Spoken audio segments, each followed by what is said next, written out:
नमस्ते सभी को, मैं हूं सृष्टि और आज हम भगवत गीता चैप्टर 5 कर्म योगा एक्शन कृष्ण कॉन्शियसनेस के श्लोक 24 को कवर करने वाले हैं। रोज की तरह पहले मैं संस्कृत में श्लोक को पढ़ूंगी, उसके इंग्लिश ट्रांसलेशन को देखेंगे और मीनिंग को समझेंगे। तो चलिए शुरू करते हैं। योनता सुखो तार अरमास तथांतार योतिर इवा याह सा योगी ब्रह्मा निर्वाणाम ब्रह्मा भूतो धिगच्छति।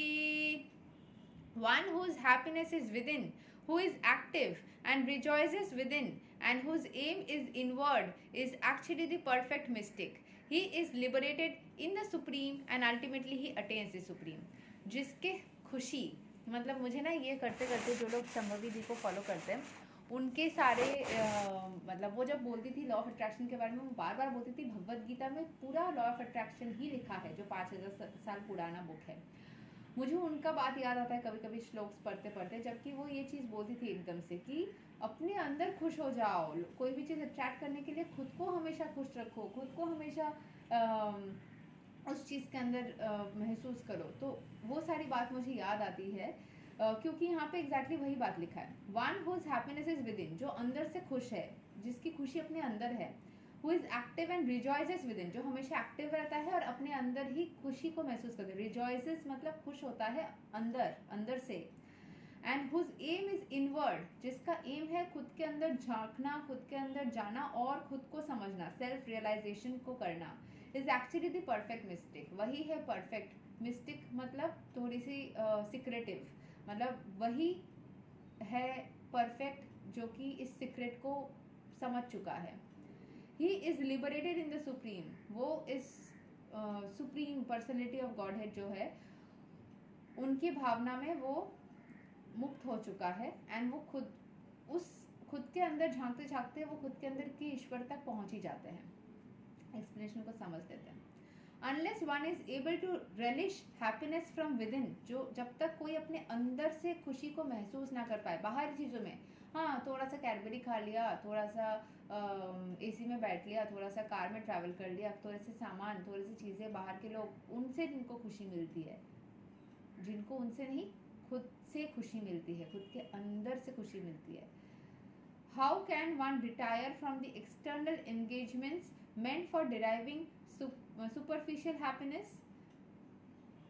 जो अपने अंदर से खुश होता है उनको बाहरी चीज़ों की खुशी से कौन दूर रख सकता है। बोला जा रहा है अनलेस वन, जब तक कोई अपने अंदर से अपने साथ खुश नहीं हो सकता। How can one retire from the external engagements, जब तक वो खुद के अंदर से खुशी नहीं निकाल सकता, वो कैसे बाहरी चीज़ों की खुशी एंगेजमेंट से, सुपरफिशियल हैप्पीनेस से खुद को दूर रखेगा, सुपरफिशियल चीज़ों के एंटेंगलमेंट से दूर रखेगा। जो बाहरी उलझने हैं उनसे दूर रखने के लिए आपको खुद के अंदर झांकना पड़ेगा, खुद के अंदर जाना पड़ेगा, बाहरी चीज़ों से दूर रहना पड़ेगा। मतलब ज़बरदस्ती नहीं, धीरे धीरे वो हो जाएगा, ठीक है। अपने अंदर से जब तक आप खुद खुश नहीं रह पाओगे, बाहरी चीज़ों से आप दूर ही नहीं पाओगे, दूर ही नहीं जा पाओगे। जब तक आप खुद से खुशी नहीं मिलती तब तक आप दूसरे के ऊपर डिपेंडेंट हो जाओगे। पूरा वेज ऑफ लाइफ जो है ना वही है यहाँ पे। A liberated person enjoys happiness by factual experience. और जाप क्यों करने बोला जाता है पता है? जब आप जाप करते हो ना, दिमाग शांत होता है ना, तो आपका दिमाग काम भी करने लगता है, आपको शांति महसूस होती है कि आप एक जगह बैठ के थोड़ा सा आराम भी कर दे, रिलैक्स भी हो जाते हो, ठीक है। और एक लिबरेटेड जो पर्सन है वो हैप्पीनेस को अपने अंदर से मतलब एक्सपीरियंस कर सकता है, जो इन सारे उलझनों से मुक्त है ना, वो अंदर से एक्चुअली हैप्पीनेस को महसूस कर सकता है। He can therefore sit silently at any place and enjoy the activities of life from within. वो एक जगह चुपचाप बैठ सकता है और अपने अंदर सारे खुशियों को महसूस कर सकता है। Such a liberated person no longer desires external material happiness. वो कभी भी बाहरी चीज़ों को, मटीरियल चीज़ों को वो चाहता ही नहीं है, उसको मटीरियल चीज़ों से कोई मतलब ही नहीं रहती, कुछ पड़ी ही नहीं रहती।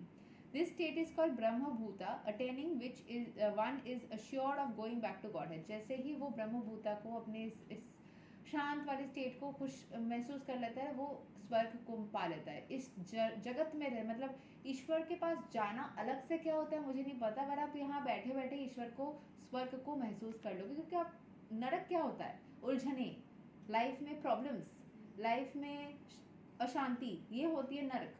एंड स्वर्ग क्या होता है? लाइफ में शांति, पीस, ये वाला जो फीलिंग होता है ना, वो होता है स्वर्ग। तो आप यहाँ बैठे बैठे स्वर्ग महसूस कर लोगे जब आप अपने अंदर जाके खुश रह सकते हो। जैसे कि आप अपने हॉबीज़ को प्रैक्टिस कर सकते हो। मैं कोशिश करती हूँ, बीच में मेरे को भी मतलब मैं हमेशा से ही ऐसी हूँ, बीच में मेरा पिछले साल कोई एक इंसान के वजह से ये सारी चीज़ें ख़राब हो गई थी, बट फिर से ईश्वर की कृपा से मैंने ईश्वर की भक्ति करते करते, और कुछ लोग भी आए मेरी ज़िंदगी में, ईश्वर ने ही भेजा होगा, उनको एंजल्स मानती हूँ, उन लोगों ने मुझे बहुत अनजाने में ही मदद किया। अनजाने में किया कि जानबूझ के किया मुझे नहीं पता, क्योंकि स्टार्ट तो अनजाने में हुआ था, पर मैंने फिर उनको बताया कि मेरे लाइफ में ऐसी सिचुएशंस घटी, तो फिर उनके लाइफ में भी कुछ प्रॉब्लम्स थी, हमने मिलके कोशिश किया और मैं मुक्त हो गई। वो हो पाए, मतलब जो लोग मुझे मदद करें वो कितना मुक्त हो पाए मेरे वजह से या खुद के वजह से, वो मुझे नहीं पता, बट मैं तो उसे उलझन से मुक्त हो गई। मैं वापस से अपने पुराने फॉर्म में गई और उससे भी बेहतर हो गई। हम कभी भी ना पहले जैसा बेहतर नहीं होते, हम पहले जैसे से भी बेहतर हो जाते हैं। जब हम पहले किस खुशी से जब एक गड्ढे में पड़ते हैं ना, दुख में पड़ते हैं ना, तो हम छलांग जब मारते हैं ना, तो पहले जैसे स्थिति में थे अच्छे वाले, उससे भी बेहतर स्थिति में जाते हैं। टचवुड वही मेरे साथ हुआ और वही सबके साथ होता है, बस मैंने एक्सपीरियंस करना था। मुझे वो एक्सपीरियंस करने की महसूस, मतलब मुझे बहुत मन था कि जब लोग खराब सिचुएशन में जाते हैं, बोलते हैं उठने के बाद पहले से भी बेहतर हो जाता है, वो कैसे होता है। मैंने वो एक्सपीरियंस किया और वो सच में होता है। तो ईश्वर की भक्ति में रहिए, चैंटिंग करिए, लोगों का मदद करिए, उससे भी बहुत अच्छा हार्मोन्स रिलीज होता है। अपने देखिए पसंदीदा इंसान मैं नहीं बताऊंगी कि जिससे आप कांटेक्ट, अगर मैं रिलेशनशिप वाले लोग अगर गीता देख रहे हैं उनके लिए बताऊंगी। मैं संभवी दी से भी बहुत इंस्पायर्ड हूँ, कभी कभी मतलब सोचती हूँ कि मेरे कुछ बातें उनके जैसे हो जा रहे। तो जो लोग रिलेशनशिप में है ना, वो एक इंसान के लिए बस अगर उससे समय नहीं बीत रहा है, उसके वजह से दुखी है, तो अगर ईश्वर के साथ में वो कनेक्शन महसूस नहीं भी कर पा रहे, आप अलग अलग चीज़ों में खुद को डाल दीजिए, धीरे धीरे ईश्वर से भी कनेक्शन आप महसूस कर पाओगे, ईश्वर की कृपा होगी तो। सो उसमें क्या कर सकते हो आप, नेचर में, गार्डन में प्लांटिंग कर सकते हो, फ्लावर्स के मतलब फ्लावरिंग प्लांट को मतलब वैसे जगह में जा सकते हो जहाँ पे फ्लावरिंग प्लांट्स है। बच्चों के साथ समय बिता सकते हो, पेट एनिमल्स के साथ समय बिता सकते हो। फिर जो खुले जगह हैं वहाँ पे बैठ के थोड़ा सा शांति से बैठना, सांस लेना छोड़ना। मतलब जो लोग ना हीलिंग कर चुके हैं उनके लिए बोलना इजी होता है, बट जो लोग एक्चुअल में उस खराब सिचुएशन में है उनके लिए डिफ़िकल्ट होता है। आई कैन अंडरस्टैंड, क्योंकि मैं हमेशा से एक स्पिरिचुअल इंसान हूँ, और मुझे जिन लोगों को ये तकलीफ़ होती है वो क्या फ़ील होती है ना, वो मुझे महसूस करना था। तो भगवान ने मुझे वैसा सिचुएशन में डाला, ना चाहते हुए भी, मतलब बहुत ही कम टाइम के लिए था, 1 डेढ़ महीना 2 महीना शायद मैं उस सिचुएशन में थी।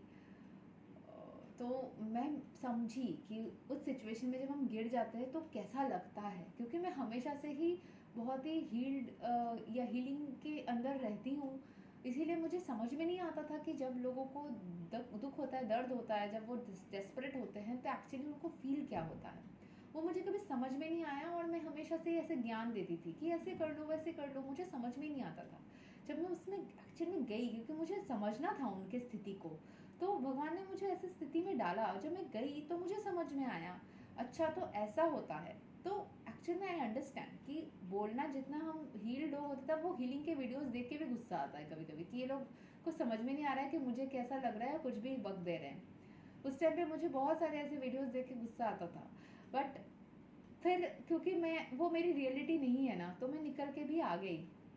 भगवान ने मदद किया, लेकिन मतलब उन्होंने ही समझाने के लिए डाला और फिर वही निकाल के लाए। तो मैं समझ गई कि उस सिचुएशन में दर्द कैसा होता है, उतना इजी नहीं होता है, बट आपको कोशिश करनी पड़ेगी। एंड कोशिश करने वाले की कभी हार नहीं होती, एंड कोशिश करने वाले को भगवान ही आके मदद कर देते हैं, कोई ना कोई आ जाता है। मतलब इफ़ यू कंटिन्यूसली ट्राई, वो ट्राइंग की energy equal action reaction, Newton's third law, every action is equal and opposite reaction, वो ट्राइंग की एनर्जी ही यूनिवर्स में एज सिग्नल जाता है, एंड वो आपको एज अ हेल्प वापस से मिल जाता है। ठीक है, तो यही तक था श्लोक number 24 of Bhagavad Gita chapter 5। अगले वीडियो में हम श्लोक 25 को कवर करेंगे। तब तक के लिए हरे कृष्ण, राधे राधे, जय श्री राम।